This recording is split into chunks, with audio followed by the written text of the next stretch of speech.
আজকের এই আলোচনাটা শুরু করার আগে চলুন নিজের কলিজায় হাত দিয়ে একটা সত্যি কথা ভাবা যাক। এই মুহূর্তে পকেটে বা মোবাইল ওয়ালেটে ঠিক কত টাকা আছে? ব্যালেন্সটা কি এখন ২০-৫০ টাকা, নাকি একদমই শূন্য? বন্ধুদের সাথে আড্ডায় গেলে কি এমন হয় যে পকেট ফাঁকা থাকার কারণে নানা রকম অজুহাত দিয়ে সবার আগে উঠে আসতে হয়? কিংবা একটা ছোট এমবি প্যাক কেনার আগেও কি ১০ বার ভাবতে হয়? চলুন একটা গল্প শোনা যাক, নাইমের গল্প, যার পকেটে একটা এমবি প্যাক কেনার মতো টাকাও থাকত না। আর ঠিক এই কারণে তার ভালোবাসার মানুষ লিমা তাকে লুজার বলে সম্পর্কটাই ভেঙে দিয়েছিল। কারণ লিমার কাছে মনে হয়েছিল যে নিজের খরচই চালাতে পারে না, সে আর কি ভবিষ্যৎ দেবে।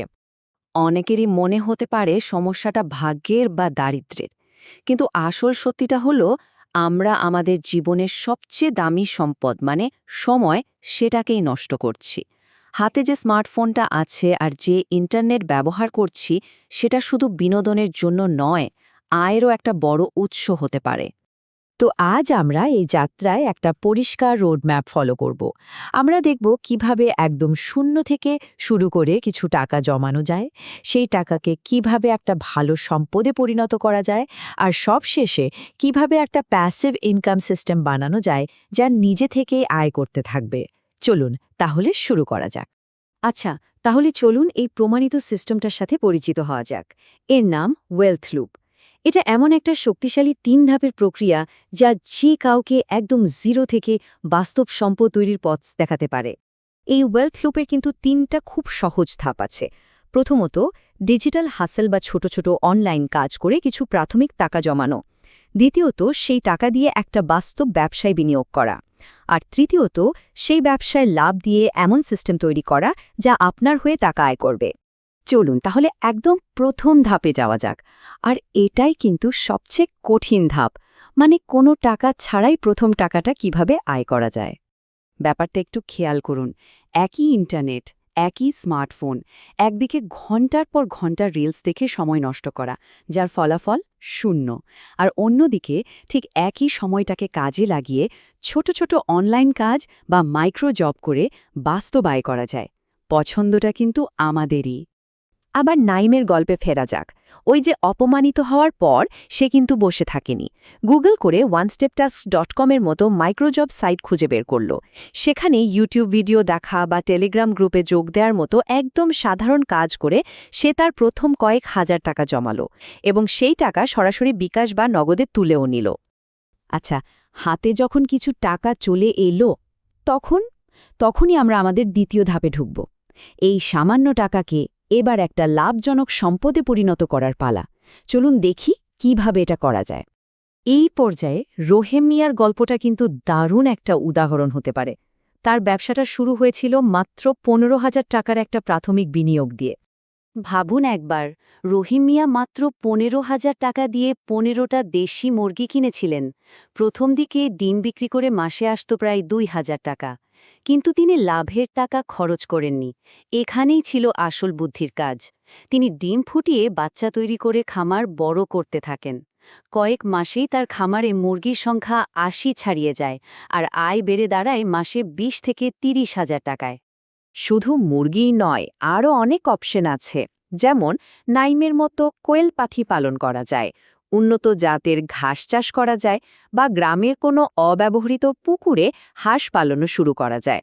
এসবই খুব কম পুঁজির ব্যবসা। তবে এখানে একটা খুবই জরুরি বিষয় মাথায় রাখতে হবে। শুধু টাকা আয় করলেই তো হবে না, তাই না? মুদ্রাস্ফীতির কারণে কিন্তু জমানো টাকার দাম দিন দিন কমছে। তাই কষ্ট করে জমানো টাকাকে সুরক্ষিত রাখতে ডলারে সেভ করা বা স্মার্ট ডিজিটাল কোনো ফিন্যান্সিয়াল সিস্টেম ব্যবহার করা খুবই বুদ্ধিমানের কাজ। এবার চলুন ওয়েলথ লুপের একদম ফাইনাল ধাপে যাওয়া যাক। আর এটাই হলো আসল লক্ষ্য, প্যাসিভ ইনকাম। মানে এমন একটা সিস্টেম তৈরি করা যা আমাদের সক্রিয় অংশগ্রহণ ছাড়াই, এমনকি আমরা ঘুমিয়ে থাকলেও আমাদের জন্য আয় তৈরি করতে থাকবে। ওয়ারেন বাফেটের একটা বিখ্যাত কথা আছে, যদি ঘুমের মধ্যে টাকা ইনকাম করার রাস্তা তৈরি করতে না পারো, তাহলে জীবনের শেষ নিঃশ্বাস পর্যন্ত তোমাকে কাজ করে যেতে হবে। প্যাসিভ ইনকাম ঠিক এই জিনিসটাই, এমন একটা সিস্টেম যা ঘুমিয়ে থাকলেও টাকা আয় করে দেবে। প্যাসিভ ইনকামের প্রথম আর আমার মতে সবচেয়ে পাওয়ারফুল একটা উপায় হল ডিজিটাল প্রোডাক্ট। এর মূল আইডিয়াটা কি? একবার তৈরি করুন আর বারবার বিক্রি করুন। যেমন ধরুন নিলয়ের গল্পটা। ছেলেটা সিভি বানাতে খুব এক্সপার্ট ছিল। এই একটা দক্ষতাকে কাজে লাগিয়ে সে সিভি টেমপ্লেট আর ইন্টারভিউ টিপস নিয়ে একটা বুক তৈরি করল। মাত্র ৯৯ টাকায় পিডিএফ ফাইলটা বিক্রি শুরু করার পর তাকে আর কোনো ডেলিভারি বা স্টকের চিন্তা করতে হয়নি। আর এখন কোনো অতিরিক্ত খাটুনি ছাড়াই প্রতি মাসে তার অ্যাকাউন্টে ২০-৩০ হাজার টাকা করে জমা হচ্ছে। আচ্ছা, ডিজিটাল প্রোডাক্ট যদি আপনার জন্য না হয় তাহলে প্যাসিভ ইনকামের আরেকটা দারুণ রাস্তা আছে। সেটা হলো রেন্টাল অ্যাসেট বা ভাড়ার সম্পদ। এখানে আপনার কেনা জিনিসগুলোই আপনার হয়ে কাজ করবে আর টাকা আয় করবে। রফিকের কথাই ধরুন না, তিনি প্রায় ৫ বছর আগে কিছু চেয়ার টেবিল কিনে ডেকোরেটরের ব্যবসা শুরু করেন। লাভের টাকা খরচ না করে তিনি সেটা দিয়ে ধীরে ধীরে সরঞ্জাম বাড়িয়েছেন। আজ তার প্রায় ৫০টি সেট সরঞ্জাম আছে, যা বিভিন্ন অনুষ্ঠানে ভাড়া যায়। এই ব্যবসা সামলাতে তার খুব সামান্যই সময় লাগে, কিন্তু তিনি কোনো শারীরিক পরিশ্রম ছাড়াই মাসে ৫০ থেকে ৮০ হাজার টাকা আয় করছেন। তো আমরা পুরো সিস্টেমটা তো দেখলাম, তাই না? কিন্তু শুধু জানলেই তো হবে না। আসল আর সবচেয়ে কঠিন কাজটা হলো প্রথম পদক্ষেপ নেওয়া। আসলে সত্যি কথাটা কি জানেন? সমস্যাটা কিন্তু কখনোই আইডিয়ার অভাব নয়। সবচেয়ে বড় সমস্যাটা হলো শুরু করার মতো সাহসটা জোগাড় করা। আমরা অনেকেই ভাবি আজ না কাল থেকে শুরু করব, কিন্তু সেই কাল আর জীবনেও আসে না। তাই সিদ্ধান্তটা এখন নিতে হবে।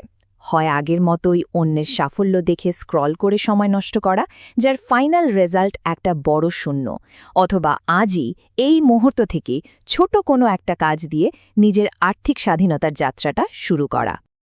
এই পুরো রোডম্যাপটা তো এখন সবার সামনে। এখন নিজেকেই প্রশ্ন করতে হবে, এই আর্থিক মুক্তির পথে প্রথম ছোট পদক্ষেপটা কি হবে? কারণ একটা কথা মনে রাখা খুব দরকার, আজকের একটা ছোট সিদ্ধান্তই হয়তো কালকের বড় সাফল্যের রাস্তা খুলে দেবে। আর এর দুনিয়ায় খালি পকেটে কেউ কাউকে চেনে না।